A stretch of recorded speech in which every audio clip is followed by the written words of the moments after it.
Hey guys, welcome back to Fantasy Tip. Julian here for an exciting waiver wire episode. This is the waiver wire episode for week 4. Hopefully you guys have a winning record at this point in the year. Obviously, if you don't, it's still super early, and I'm going to do my best to help you guys make the right ads to ensure that you win this week and can get closer to a winning record and making your fantasy playoffs. Before we get started, guys, drop a like and hit that subscribe button if you haven't already. We're so close to 8,000 subscribers.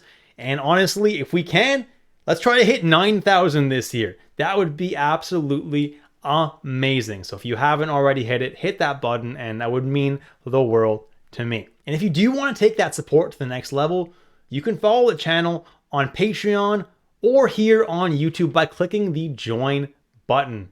And you unlock perks like early access videos. So as soon as I upload the video, you guys get access to it right away, which is just one of the many perks of becoming a member of Fantasy Tipped Nation. Let's jump into the content now, guys, and let's take a look at the schedule for week 4. And this week is a little bit of a better schedule than week 3. I hated the schedule for week 3. It's so busy on the busy nights, and there's pretty much nothing on the off nights. This week, it's completely different. Monday, there are 8 games, Tuesday 7, Wednesday 6, Thursday 7, Friday 6, Saturday 11, and Sunday 7. So other than Saturday, every day is pretty much a decently busy day, but not too busy. So all in all, you're probably going to be able to fit a lot of players in your schedule this week. The off nights officially are every single night except for Monday and Saturday, but you're probably able to fit players in your schedule pretty much every day except for Saturday. But obviously, make sure to check your lineup before you're adding somebody and then you realize that you can't actually fit them. So which teams have the best schedule this week? Well, there are 4 teams that play 4 games with none of those games being on Saturday, which is the busy night. Those 4 teams are Calgary, the New York Islanders, Tampa Bay, and Winnipeg. But because off nights are not super important this week, I'm not focusing too much on these teams in the video, although I do still have a few options from these teams if you do want to focus on them. The teams with the bad schedule, though, are Dallas, Detroit, and New Jersey, who only play 2 games this week, especially Dallas, who only play on Saturday and Sunday. They don't have any games until then. Not ideal. For forward options, the number 1 forward I have is Dylan Guenther of the Utah Hockey Club, who's been having a great year so far. Honestly, started off stronger than he has been lately, but I fully believe in him, and I think he's going to have himself a really great year. Next, Ross Colton has been shooting up in rostered percentage, and for good reason. He's playing top line and top power play with McKinnon and Rantanen, and he's been absolutely lighting it up. Don't expect this to continue the whole year, but until he slows down, Ross Colton is a fantastic ad and should be added in pretty much all leagues right now. Sam Bennett has been insane so far this year. He's been like a top 10 fantasy player. He's playing second line minutes. And with Barkov injured, he's been playing top power play as well, which has been super beneficial for him. Love Sam Bennett right now. Tom Wilson's playing on the second line, and Dylan Strome is playing on the top line in Washington, and both are on the top power play. Both have been absolutely killing it this year. I can't understand why they're only owned in 50% or less leagues. Absolutely wild. These guys need to be owned in more leagues. I told you guys that Washington would be scoring more goals this year, and so far, I was absolutely correct in that statement. These guys are absolute studs. Next, we have another player benefiting from the Barkov injury, and that's Anton Lundell of the Florida Panthers. And he's been getting top line deployment and absolutely killing it with that top line deployment alongside Sam Reinhart. Until Barkov gets back, Lundell is a really solid ad, and I'm expecting Barkov to be out at least another week. So definitely someone that has some value in the short term. JJ Peterka, someone I like a lot, playing top line and top power play in Buffalo, and he was someone who I expected to have a huge breakout season this year, and so far he has not disappointed. He's not been added in a lot of leagues, but he is playing really well and scoring a lot of goals, so someone that should be considered when you're making some ads here. Mikael Granlund is playing on the top line in San Jose with Toffoli and Eklund, as well as the top power play, and has been very good so far this year. Definitely someone I like adding in my leagues right now than Yegor Chinakhov playing top line and top power play in Columbus. And if I had a Manscaped must-add player this week, it would be Yegor Chinakhov. He's been absolutely unreal and needs to be added in more leagues. The next guy is Barrett Hayton, who's having a much better season so far this year than he did last year. He's playing on the top line with Keller and Schmaltz, as well as the top power play with those guys. So the deployment is really good for him and definitely could continue to put up the points in Utah. On the second line and top power play in Ottawa, and so far is absolutely killing it. Nick Paul playing on the second line in Tampa Bay and is doing really well and is a good option for those off nights this week. Connor Zary is a decent option for the off nights as well, playing on the second line with Backlund and Coleman, as well as the top power play in Calgary, and hasn't been too bad this year. Jordan Eberle is having himself a nice year so far with Seattle, playing on the top line with Wright and McCann, and as long as he continues to play well, he's a decent add, and he is their captain this year, so he might be a little bit extra motivated to keep up the good play.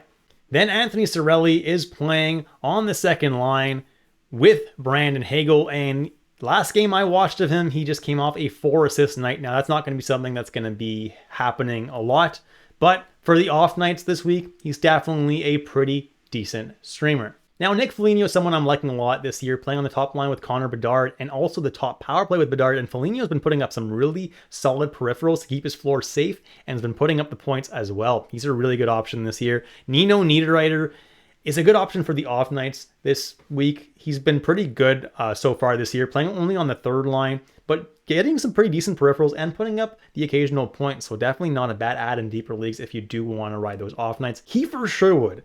Now, in his last 3 games, he has gotten 10, 9, and 12 hits respectively, while also recording 4 points and 9 shots.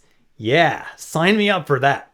He could be this year's Jeremy Lauzon, but with a lot more offensive upside. He was about a point every 2 games last year on Nashville's third line.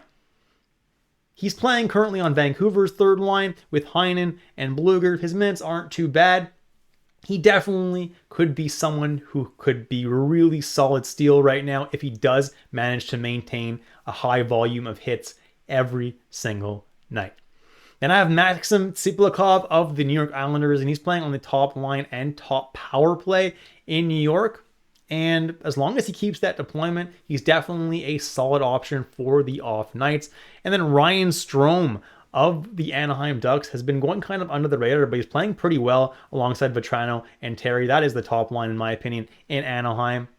And his peripherals haven't been too bad, and he's putting up points. So if you're in a deep league, he's definitely a viable option. As for defense, Gostisbehere has been great in Carolina, playing on their top power play and absolutely killing it. Justin Falk has slowed down a little bit, but he's still a top power play guy in St. Louis, and he's putting up some decent peripherals. Oliver Ekman-Larsson is a top power play guy in Toronto. How long is that going to last? I'm not sure, but as of right now, he's doing decently. Jacob Trouba has been putting up some great peripherals and putting up points every few games as well. Always a very safe floor guy there. Radko Gudas is another safe floor guy. He's usually known for his hits, but this year he's really been blocking a lot. The hits are still there. He's about 3.5 per game, but the blocks have been even more prevalent this year. Definitely a solid safe floor guy night in and night out. I don't have him listed here, but Neil Pionk has been really solid lately as well and could be a good off-night option for you if you need a defenseman for the off-nights. Jeremy Lauzon has continued from where he left off last year, and he's been hitting a whole lot. And if you need that, he's definitely a decent option for you. Philip Broberg is someone who's scored a point in every single NHL game he's played so far since joining the St. Louis Blues, except the most recent one. Now, his peripherals suck, so if the points kind of start fading, he's going to be a drop. But as of right now, he could be an okay add. Jake Wallman of San Jose Sharks is someone who's putting up some decent peripherals and is getting top power play time there. So the upside is pretty decent for him, and it definitely should be owned in more than 15% of leagues. Jake Middleton is 5% rostered, but pretty freaking good peripherals to start the year. He also just got 3 assists in the most recent game. Now, that's not going to happen often, but he gets plenty of minutes, and as of right now, I like him for deep leagues. And finally, Jackson Lacombe is playing on the top power play in Anaheim. He's getting plenty of minutes and put up some decent peripherals in the 2 games I've seen him play so far. Definitely could be a solid deep league add. Jumping into goalies, Joey Decord is splitting starts right now with Grubauer, but Decord has been better, so he's the guy who I would go for. Although, if you need to add Grubauer, it's not the worst add in the world since he's still getting every second start. Thompson and Lindgren are splitting the starts in Washington. Both have been decent so far. Kevin Lankinen is the starter in Vancouver, so add him if you want a legitimate starting goalie who's going to get all the games until Demko returns. Then we got Wolf and Vladar who are splitting starts in Calgary. Both have been pretty solid as well. They're going to get every second start. They're alternating every start. Lucas Distel has been absolutely fantastic so far in Anaheim. Now, he is the starter over there, but once Gibson comes back, will he start splitting starts? He might be somebody that you can sell high on here. Alex Lyon right now is the starter in Detroit. He just came off a shutout, is doing better than Talbot for the time being, so should get the majority of the starts. Then Justus Anunin of the Colorado Avalanche has started 2 games in a row and has played very well in those 2 games. Georgiev has been terrible to start the year, so if Anunin can build upon this momentum and get more and more starts, he's an absolute steal because he's actually a good goalie on a good team. That could be a crazy, crazy ad right now. Peter Mrazek is getting the starts right now in Chicago until Brossoit comes back. I thought Brossoit would be back by now. I haven't heard any updates on him, but for now, Mrazek is your starting goalie. Joel Hofer is kind of the starter in St. Louis. He's playing better than Binnington for the time being.